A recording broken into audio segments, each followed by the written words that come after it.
Well, joining me now to look at where the government's environmental legislation is headed are three MPs from the different parties. Sean Fraser is the Liberal MP for the riding of Central Nova and the Parliamentary Secretary to the Environment Minister. Jamie Schmale is the Conservative MP for the Ontario riding of Haliburton, Kawartha Lakes, Brock, and he's his party's Deputy Natural Resources Critic. And Wayne Stetski is the NDP member for Kootenay, Columbia, and he is the Deputy Chair of the Environment Committee of the House of Commons. All three of you, thanks for joining me. Thanks for having us. Okay, well, we saw some pretty heated exchanges in the House of Commons today. Sean Fraser, the Prime Minister, seemed to suggest, faced with this letter from 6 premiers, seemed to suggest that the premiers are saying that they want, quote, immediate action to refine or eliminate these two bills, Bill C-69 or Bill C-48.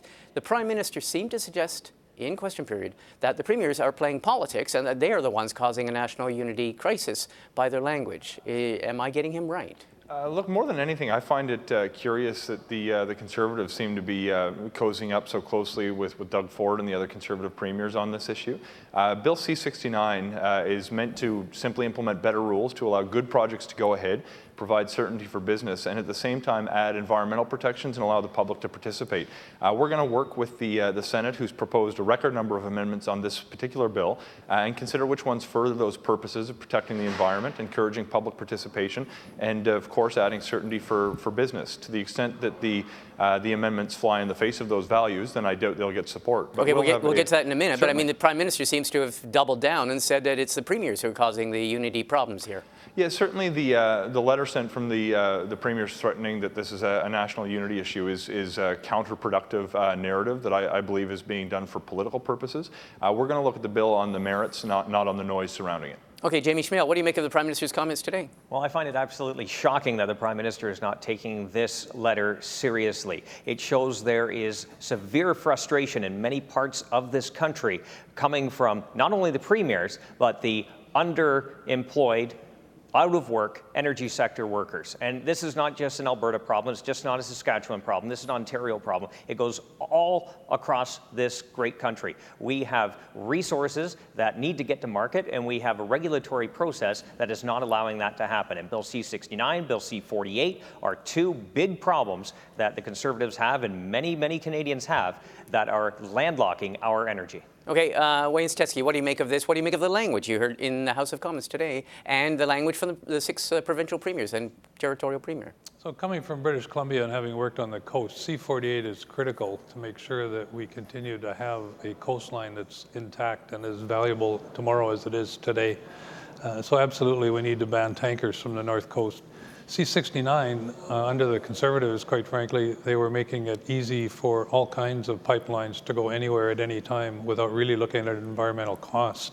And so we really needed a new bill that would help protect the environment, involve Indigenous people, and make sure that communities are involved in decision making. Okay, Sean Fraser, you mentioned that the Cabinet was seized with these amendments, 188 amendments from the Senate on Bill C-69, the Environmental Assessment Act. 188 amendments, the opposition, the premiers are asking, well, the Conservative opposition and the premiers are asking for all of those 188 to be respected, accepted by the Cabinet. Where's the Cabinet going on this? Certainly. So as I alluded to earlier, to the extent that the amendments actually improve the ability of the public to take part, enhance environmental protections, or increase certainty for business, then those will be considered. There's a slew of other amendments that, and the review is ongoing, that, for example, implement new standing tests that would deny the ability of the public to take part in the environmental assessment process, that would diminish the role of Indigenous communities in taking part in it, that would add uncertainty for industry by increasing the ministerial discretion in the bill. These are the kinds of things that will lead to projects being tied up in litigation rather than actually being constructed after they've demonstrated that they can provide the level of environmental oversight that should allow them to go ahead. So if I'm hearing you properly, you're saying that there is a whole slew of these amendments that will not be accepted by the government. You can send it back to the Senate saying, thank you, we'll accept a few, but we're also going to reject a bunch. Yeah, I wouldn't necessarily characterize it as a few, but I would say that there's going to be certain ones that we'll view as an improvement over the current draft of the bill that would be accepted, and others that will likely be problematic. Jamie Schmale, where do you think that leaves things then? If the government sends, as it is wont to do, will send the motion back to the Senate saying thank you, we'll accept some of your recommendations, but some major ones we're sending back to you, we're not respecting them. Well, C-69 is a horrible piece of legislation. These amendments make it a little less horrible, but in the end of the day, a Conservative government will repeal this piece of legislation. And although we focus on the energy sector a lot, I know industry has adopted the term no more pipelines bill. It also extends to many other places in our economy for major infrastructure, and it puts a lot of uncertainty within this industry, and we're already seeing investment starting to flee this country in mining, in oil and gas, and others. So the Liberals have mismanaged this for 4 years now, and at the end of Parliament's term, they're finally getting around to dealing with it, and now we are stuck in the situation we're in now. What do you make of, there's a letter that's just been released today, though, and it's a joint letter from 50 environmental law specialists across the country in different academic environments and other environments, 50 of them signing it, saying that the amendments proposed by the Senate, and Sean Fraser alludes to a few of them, completely gut the bill and go counter to some of the basic tenets of law in terms of having standing, ability to challenge decisions, ability to have standing in hearings. Your party has not yet released your full environmental policy. Do you feel happy going against environmental law opinion like that?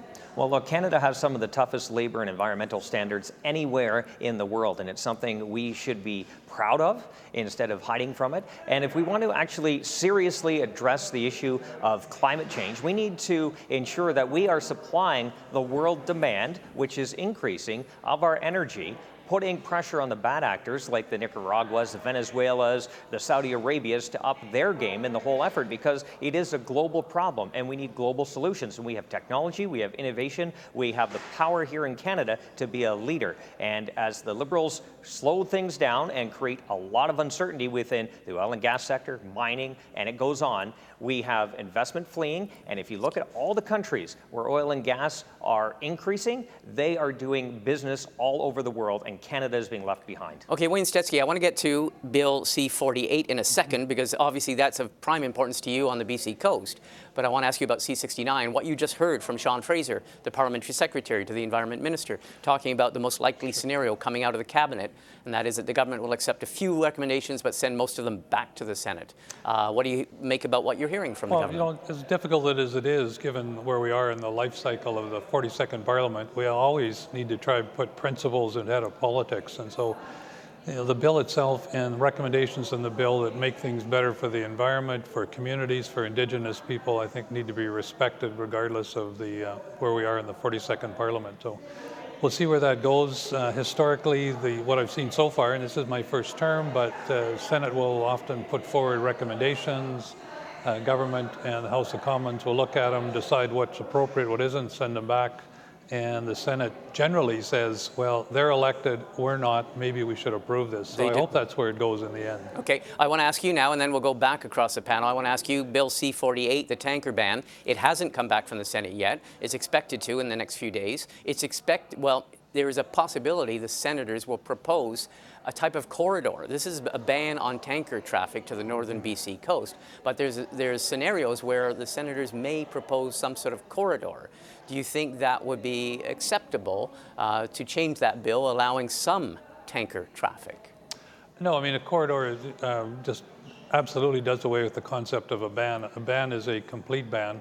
A corridor where you could still end up with a massive oil spill is just not acceptable. So no, it needs to be a total ban on tanker traffic along the north coast. Okay, Jamie Schmale, when you hear reports from the Senate that they may propose, some independent and other senators may propose some form of corridor, what do you make of that? Well, I'm looking forward to seeing what the Senate has to offer on this topic, but let's be realistic. C-48 is not really meant anything other than landlocking Canada's oil and gas and ensuring that our product never gets to another market other than the United States. We're seeing foreign tankers come from our east coast, and now the Liberals are basically saying no Alberta product can leave British Columbia, and that is absolutely sad, considering we have 100,000 plus workers, underemployed workers, sitting, wanting to work, wanting a paycheck, and the government is putting every single roadblock in place to ensure they don't get back to work. Okay, Sean Fraser, last question to you. We have heard reports that the Senate may propose this idea of a limited corridor, notwithstanding the tanker ban in northern BC.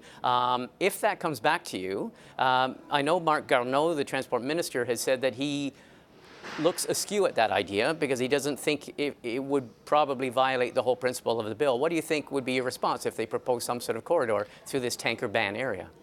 Sure, and very quickly before I address the question, I just want to correct some misinformation that my colleagues peddled about foreign investment. Foreign direct investment is actually up 60%, and if we're concerned about landlocking our natural resources in Canada, in 2006 when Harper arrived in power, 99% of our oil and gas exports were going to the United States. The same was true in 2015 when we were elected.